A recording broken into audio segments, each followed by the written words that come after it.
I think for us, it's if you're a high school coach, we have a course specifically for you. If you're a college coach, we have a course specifically for you. If you work with children in non-traditional settings, urban areas, rural areas, we have a course for you. If you are a goalkeeper person, we have a course for you. So we're more like A to Z. We're hopefully a one-stop shop for all coaches to learn and to get better and to improve. I just think that we're more open and flexible to helping coaches where they're at. All right, we're here again at the United Soccer Coaches Convention in Philadelphia. Another legend, Mr. Vince Ganzberg on the show. Vince and I have actually had interactions before because I've taken several of your courses. I did the Director of Coaching course. I think you ran that one. I can't remember. So. It was a few years back. Then I've done the Advanced National and the Premier. I just finished the Premier Diploma. Yeah. Never actually met you in person, though. It's all been over Zoom. Yeah. So great to meet you in person. Thank you. You too. I'm excited to just get to know you a little bit better because I'm not too familiar with your background. So why don't you just fill us in? By the way, you are the Director of Coaching Education for United Soccer Coaches. That is correct. Yeah, just so everyone is aware. That is my official title. Yes. Yeah, so thanks for having me. And yeah, it's great to see people back in person again. Oh, yeah. You know, it's definitely really good. Last year we had our convention in Kansas City and we kind of got back a little bit, but this year it just seems way different because there's more people, there's more coaches, and it just feels good again. So, but yeah, thank you. A little of my background, I'm a teacher by trade. So I was a high school teacher and coach. Nice. Thought I was going to do that my entire life, and then I just happened to stumble upon the state director of coaching job for Indiana Youth Soccer. Yeah. So I left teaching after 14 years, and I worked for Indiana Youth Soccer for 10 years as their director of coaching education. Yeah. Then I don't know what I was thinking, but I went back into teaching. Did that for 2 years. What were you teaching? I was teaching business and technology, econ, marketing, accounting. Try making accounting fun for high school kids.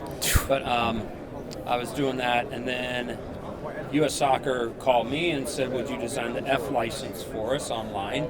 So that's what I did. And I tend to not specialize, but my niche for a long time was known as working with little ones. A lot of it's because I'm about their height, and so I match up pretty well.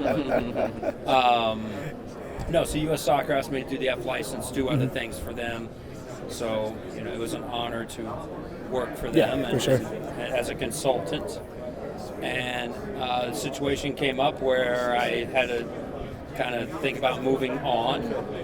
And so I moved on with the NSCAA and United Soccer Coaches, and I've been working with them for the past 6 years. So, but I started with the NSCAA as a young coach. So when did they rebrand from NSCAA to United Soccer Coaches? Oh, that was about 20. Oh gosh, someone's gonna correct. I know I'm gonna get the wrong year. I would say it's about 5 years ago. Okay. About 5-6 years ago. So pretty soon after you joined. 4 or 5 years ago. Yes. Okay. Gotcha. Yes. So I've been doing that role ever since. I was the Associate Director of Coaching Education until last year, and then I was given the opportunity to become the Director of Coaching Education when my predecessor, Ian Barker, left. Okay. So, you have experience with U.S. Soccer. Obviously now you're all the way into United Soccer Coaches. yeah. What is the biggest differences, do you think, in not only like the structure, the organization of the coaching education side of things, but then also like the methodology and what you guys are actually trying to teach? Yeah. I get that question. I get this question a lot. I'm sure you do. Difference. Well, one main difference is that they're the NGB, so the nationally governing body, right? And FIFA only allows one per country. So they are the licensing organization of this country. So that's one big distinction, and that's why we offer diplomas as opposed to licenses. So that's one major difference. We have, I think for us, it's, if you're a high school coach, we have a course specifically for you. If you're a college coach, we have a course specifically for you. If you work with children in non-traditional settings, like urban areas, rural areas, we have a course for you. If you are a goalkeeper person, we have a course for you. So we're more like A to Z. Yeah. We're hopefully a one-stop shop for all coaches to learn and to get better and to improve. Where U.S. Soccer has their curriculum, they have their methodology, they get everyone gets assessed. There's that standard that they have. Not that we don't, we do too. But I just think that we're more open and flexible to helping coaches where they're at. Okay. And so we try and find, if someone wants a course on working with children with exceptional abilities, before I think they were called disabled, Yeah. now we call them exceptional abilities now. And Like that.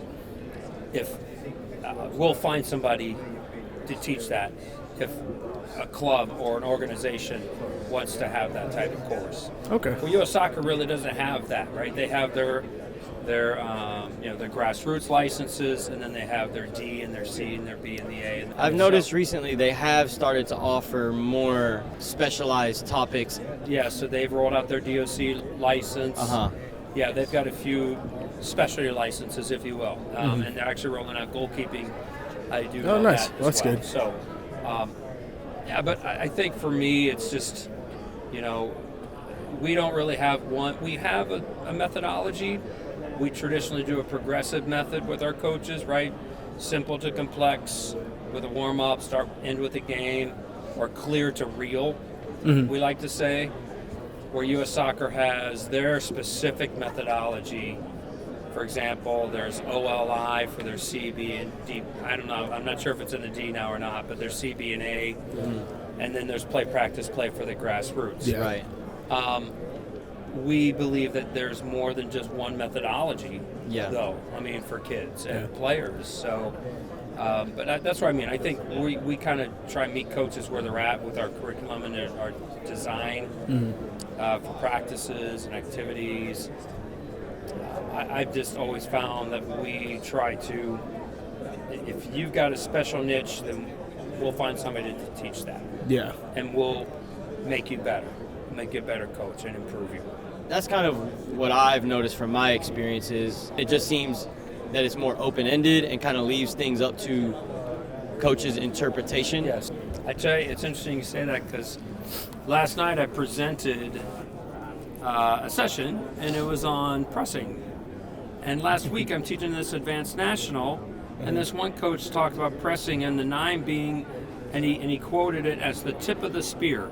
And I'm like, that's brilliant. Yeah, it is brilliant. I haven't heard that one before. Like, yeah. I'm stealing that one. He goes, what? I'm like, yeah. Yeah. I mean, and that's what to your point, I think that we hopefully, every instructor, every educator, we call them coach developers. Every coach developer that we have teaching courses are open like that and listen to our coaches and just, it's not our way, it's a way. Sure. To deliver practices, to work with kids, to manage the environment, all those things. So Yeah. but it's funny you mentioned that because it was last night I used a little phrase that I actually picked up, stole From one of your students. from one of my and that was great.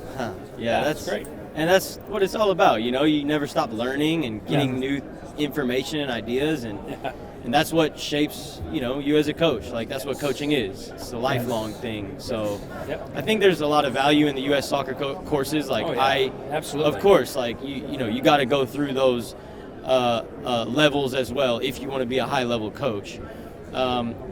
They just provide value in different ways, and I think like with United Soccer Coaches, it's more of a community. It brings people together a little bit more. Yeah, I always tell coaches, though, they should get as much education as they can. Yeah. Whether it's through our association, through the federation. If you can afford it and you can spend the time away from your family, which is your best team, I always tell coaches, then great, go do it. I did all my NSCA courses first because really I thought I was just going to be a high school teacher and coach, and I really didn't need my B license or my A license. Yeah. Sure. Then I left teaching to become the state director of coaching for Indiana youth soccer, and they said, well, you got to go get your B. Yep. And So then you now got to it's get like, your I A get it. if you want to keep your job. Yeah. So, yeah, to your point. But I took the NCAA courses just because that fit me.